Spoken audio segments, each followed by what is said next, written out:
அன்பார்ந்த சிட்டம் சேனலர்களே, உங்கள் அனைவருக்கும் இனிய சலாம். அஸ்ஸலாமு அலைக்கும். அல்லும் பகலும் ஓடோடி கொண்டிருக்கும் மனிதன் இல்லம் வந்ததும் அவன் உள்ளம் மகிழ காரணம் இல்லத்தில் தவழும் குழந்தைகளினாலே. அப்பேற்பட்ட குழந்தைகளின் வாழ்வில் திறன் மிளிர வழிவகை செய்வோம்.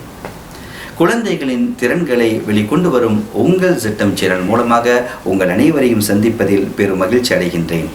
இன்றைய தினம் நம்மளுடைய நிகழ்விலே ஒரு இளவல் வந்திருக்கிறார்.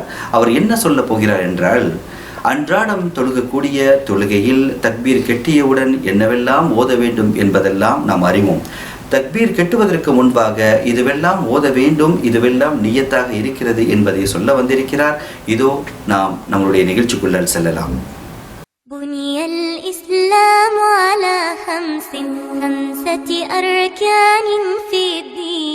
صوم وصلاة وزكاة حج والشهادتين.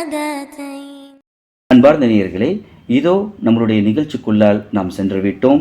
நம்மிடத்திலே ஒரு இளவல் வந்திருக்கிறார். அவர் யார் என்ன என்பதை நாம் இப்போது பார்க்க போகின்றோம். அஸ்ஸலாமு அலைக்கும். வலைக்கும் அஸ்ஸலாம். உங்களுடைய பெயர் என்ன? ஆரிஃபின். உங்களுடைய பெயர் ஆரிஃபின். ஆரிஃபின் என்ற ஒரு சிறுவர் நம்மளுடைய நிகழ்ச்சிக்கு வந்திருக்கிறார். அவர் என்ன சொல்ல போகிறார் என்றால், அன்றாடம் தொழுகக்கூடிய நம்மளுடைய தொழுகையில் தக்பீர் கெட்டியவுடன் நமக்கு இதுவெல்லாம் ஓத வேண்டும் என்பதை நாம் படித்திருக்கின்றோம். உதாரணத்திற்கு லொஹருக்கு பின்பாக லொஹருடைய தொழுகையை நாம் தொழுகின்றோம் என்றால், அந்த லொஹருடைய தக்பீர் கெட்டியதற்கு பின்பாக ஷாஃபியாக்களாக இருந்தால் உச்சகத்தை ஓதுவார்கள், ஹனஃபியாக இருந்தால் சனாவை ஓதுவார்கள். இப்படி அடுத்தடுத்து நம்ம என்ன ஓத வேண்டும் என்பதெல்லாம் நம்மிடத்திலே நாம் தெரிந்து வைத்திருக்கின்றோம். சிலர்கள் தக்பீர் கெட்டுவதற்கு முன்பாக இதனை ஓத வேண்டும் என்பதை அறிந்திருக்க மாட்டார்கள்.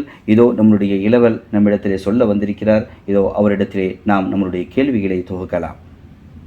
ஆரிஃபின் அவர்களே, இப்பொழுது சுபுஹுக்கு முன்பாக நாம் எப்படி நியத்தை வைத்துக் கொள்வது என்பதை நம்மளுடைய நேயர்களுக்கு நீங்க சொல்ல முடியுமா? சொல்ல முடியும். சொல்லுங்க பார்க்கலாம். உஸல்லி ஃபர்த சுப்ஹி ரக்அத்தைனி அதாஅன் முஸ்தக்பிலன் இலல் கஅபத்தி ஷரீஃபதி லில்லாஹி தஆலா அல்லாஹு அக்பர். ஆரிஃபின் அவர்களே, சுபுஹனுடைய தொழுகைக்கு எப்படி நியத்து வைத்துக் கொள்ள வேண்டும் என்பதை நீங்கள் சொல்லிட்டீங்க. அல்ஹம்துலில்லாஹ். அடுத்ததாக லுஹருடைய தொழுகைக்கு எப்படி நியத்து வைத்துக் கொள்ள வேண்டும்?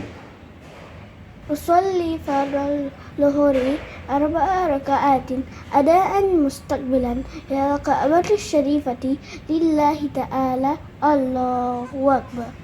ஆரிஃபின், இப்பொழுது சுபுஹனுடைய நியத்தை எங்களுக்கு சொன்னீங்க, லுஹருடைய நியத்தையும் சொன்னீங்க. அஸருடைய நியத்து அதை நான் சொல்கிறேன், அது எப்படி கரெக்டாக இருக்கான்னு பார்க்குறீங்களா? உஸல்லி ஃபர்தல் அஸ்ரி அர்பஅ ரக்அத்தின் அதாஅன் முஸ்தக்பிலன் இலல் கஅபத்தி ஷரீஃபதி லில்லாஹி தஆலா அல்லாஹு அக்பர். கரெக்டா? சரி, இப்பொழுது மக்ரிபுடைய நியத்தை எப்படி வைத்துக் கொள்ள வேண்டும் என்பதை நீங்கள் சொல்லணும். உஸல்லி ஃபர்தல் மக்ரிபி ஸலாஸ ரக்அத்தின் அதாஅன் முஸ்தக்பிலன் இலல் கஅபத்தி ஷரீஃபதி லில்லாஹி தஆலா அல்லாஹு அக்பர். மாஷா அல்லாஹ். அப்போ சுபுஹுடைய நியத்தை சொல்லிட்டீங்க, லுஹர் அசர் மக்ரிப் வரைக்கும் சொல்லிட்டீங்க. இஷாவுடைய நியத்தையும் நேயர்களை பார்த்து நீங்களே சொல்லிடுங்களேன். உஸல்லி ஃபர்தல் இஷாஇ அர்பஅ ரக்அத்தின் அதாஅன் முஸ்தக்பிலன் இலல் கஅபத்தி ஷரீஃபதி லில்லாஹி தஆலா அல்லாஹு அக்பர். ஆரிஃபின், நீங்கள் எல்லா தொழுகைக்கும் என்னென்ன நியத்தை வைத்துக் கொள்ள வேண்டும் என்பதை நீங்கள் சொல்லிட்டீங்க. ஆனால் இப்போ என்னுடைய கேள்வி என்னென்னா, இதை நான் தனியாக தொழுகும்போது இந்த நியத்தை வைத்துக் கொள்ள வேண்டுமா, அல்லது ஜமாத்துடன் தொழுகும்போது இந்த நியத்தை வைத்துக் கொள்ள வேண்டுமா? தனியாக தொழுகும்போது இந்த நியத்தை நான் வைத்துக் கொள்ள வேண்டும், அப்படி தானே? அப்படின்னா நான் ஜமாத்தோட தொழுகும்போது இதில் நான் என்னத்தை சேர்க்கணும்? மஅ்மூமன் அப்படின்னு நான் சேர்க்கணும். அப்படின்னா நான் மக்ரிப் தொழுகிறேன்னு வச்சுக்கலாம்.